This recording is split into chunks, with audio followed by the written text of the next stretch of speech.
All right. Shalom, Israel. First and foremost, as always, I would like to give all praises, honor, glory, respect, and blessings to Yahweh, Bahasham, Yahweh Shai, Bahasham, Rakaha Kwadash.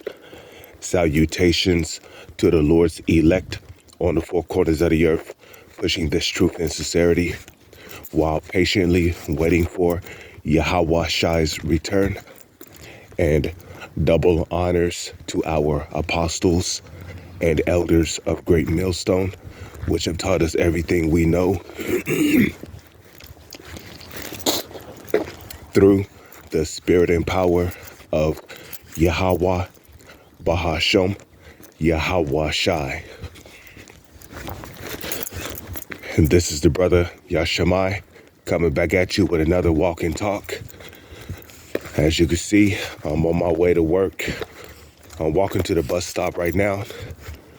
I pray this video will be edifying to you sincere brothers out there.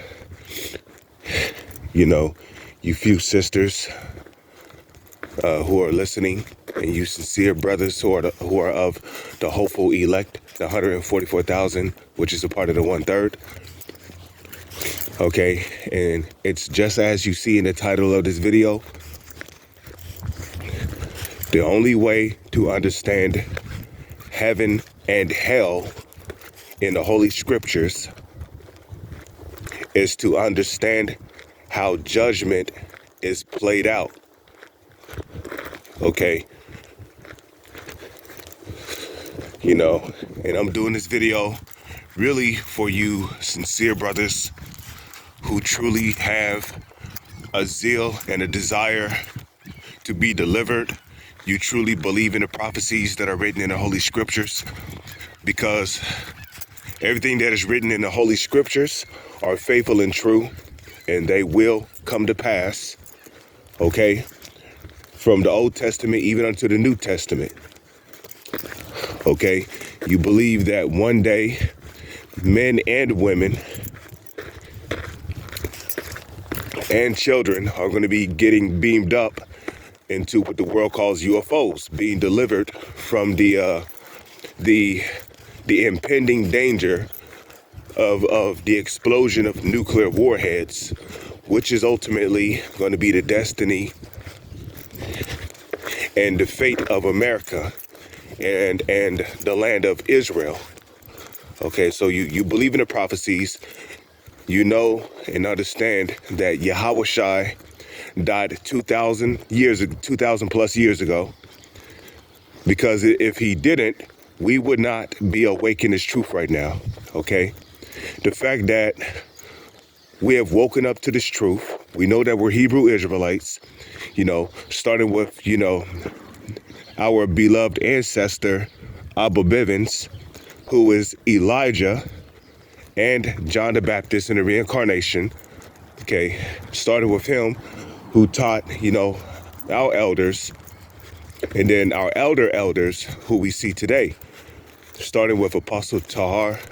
Well, you know, starting with, you know, High Priest Elder Yaquab, King Masha, High Priest Ariyah, okay?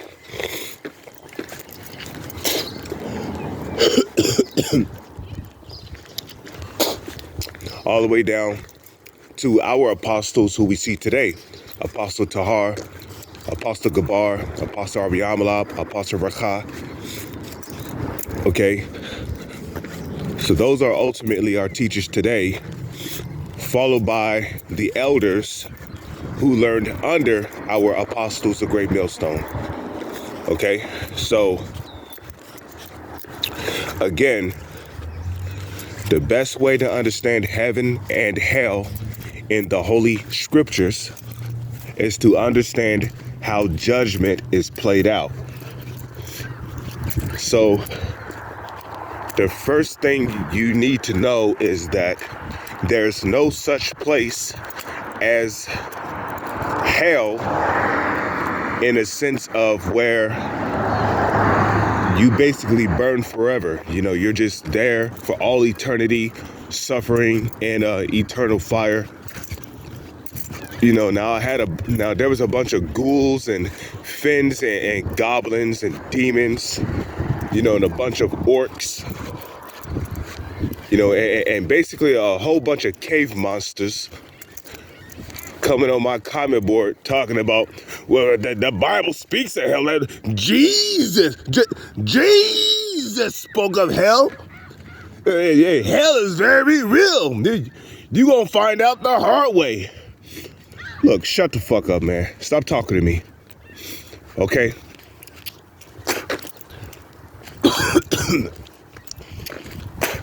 I don't got time to teach a bunch of spiritual retards.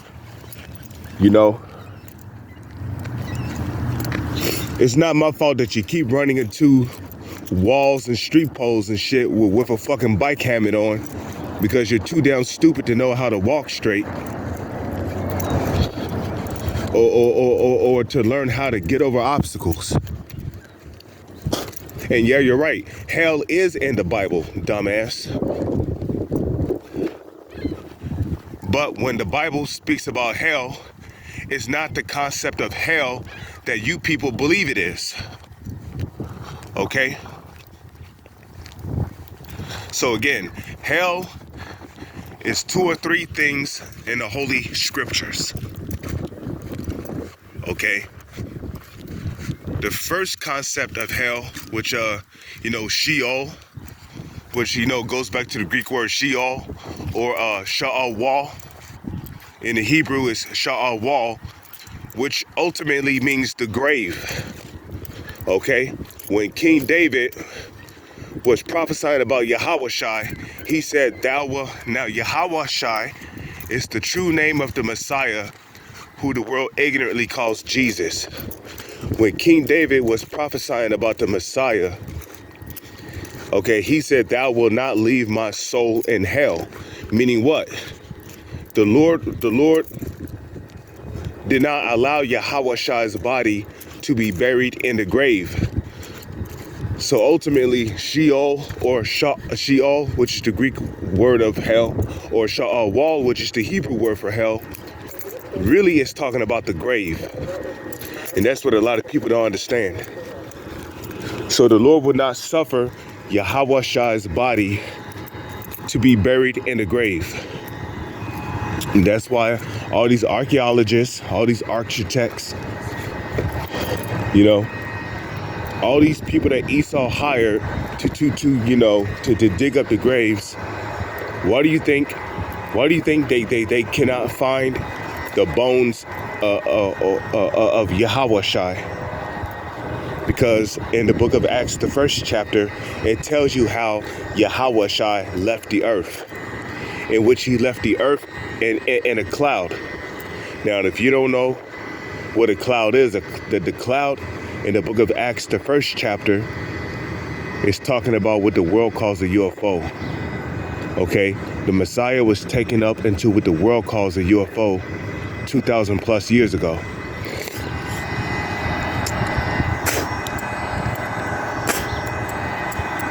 Okay. Furthermore, we know that when Yahawashai died on the cross, right, he gave up the spirit. He gave up, he gave up the spirit, in other words, And then when his body was taken off the cross, right, wasn't he not wrapped up in a white blanket? Was he not put into a sepulcher somewhere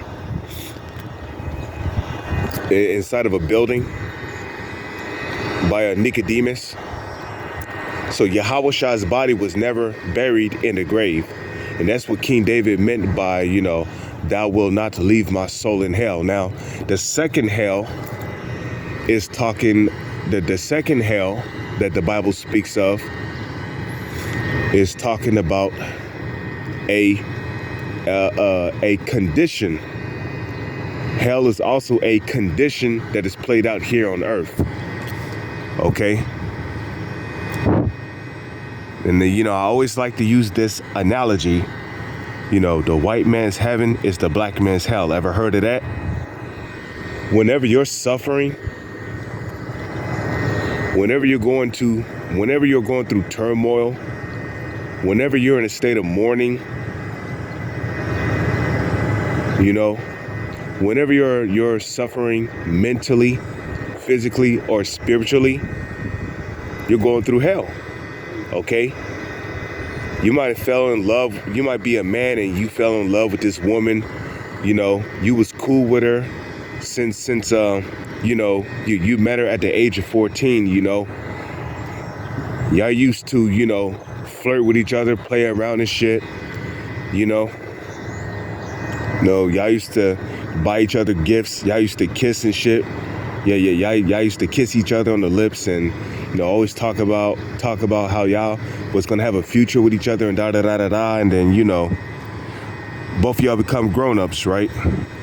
And then here it is, this same woman, you know, who you've known for 6 years. You know, you're finally grown.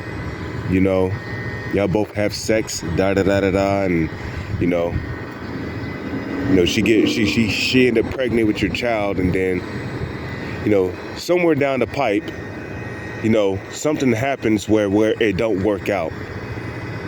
Okay, you know, it don't work out.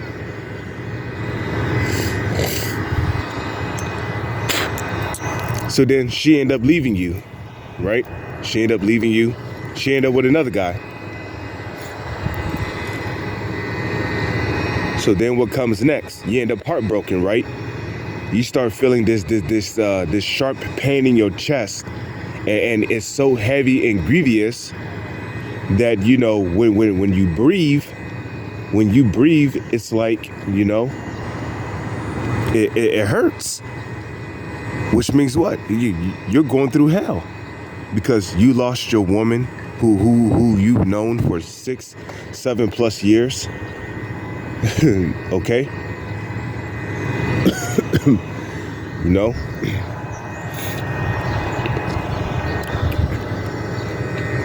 So, you know, hell is a condition that is also played out here on earth. Okay? The only time you feel pain,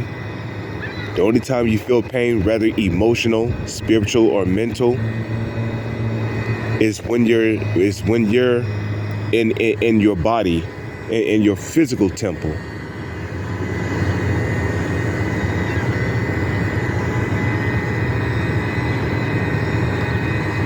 Okay? When you're in your physical temple. When you're in the flesh, okay? That's the only time you experience those type of pains, you know?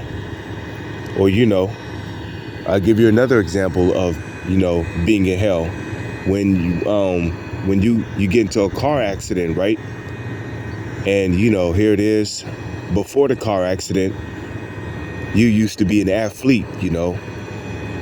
You used to be a high jumper, you used to play basketball. You was loved by many people because of your athleticism, right? Because of your athleticism, right? But then you get into a car accident, you end up with a broken leg, and then come to find out you can't use that leg anymore, so it has to be amputated. You mean telling me you're not going to be catching hell from that? You'll never be able to walk again. You'll never be able to jump as high as you used to jump again. You'll be in a wheelchair. You'll be looked down upon as a lame, a loser. People will be looking at you funny. Imagine having to get on transportation and you got a missing leg. Okay, so I mean, point made. Okay, you're going through it. You catching hell, point blank. Period. So hell, the second type of hell that's mentioned in the Holy Scriptures, is a condition. Okay, a condition played out on earth. The third type of hell that is mentioned in the Holy Scriptures is the Valley of Hinnom.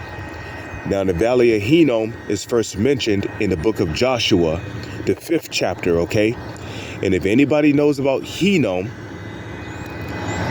Hinnom was a place where trash, you know, or the dead bodies of animals or people were burned at. Okay, so that was the Valley of Hinnom. Okay, so that was the other type of hell that was mentioned in the Holy Scriptures. Okay, the Valley of Hinnom, where dead bodies or trash was burned at. Okay, it was also a place of sacrifice. Okay, where Israel would take their people, their children, to be sacrificed by fire at. Now, Salakia, I'm about to get on the bus, so I'm gonna continue this lesson once I, get off the bus on my way to my job. With that, I'm gonna say shalom. It's on to the next one.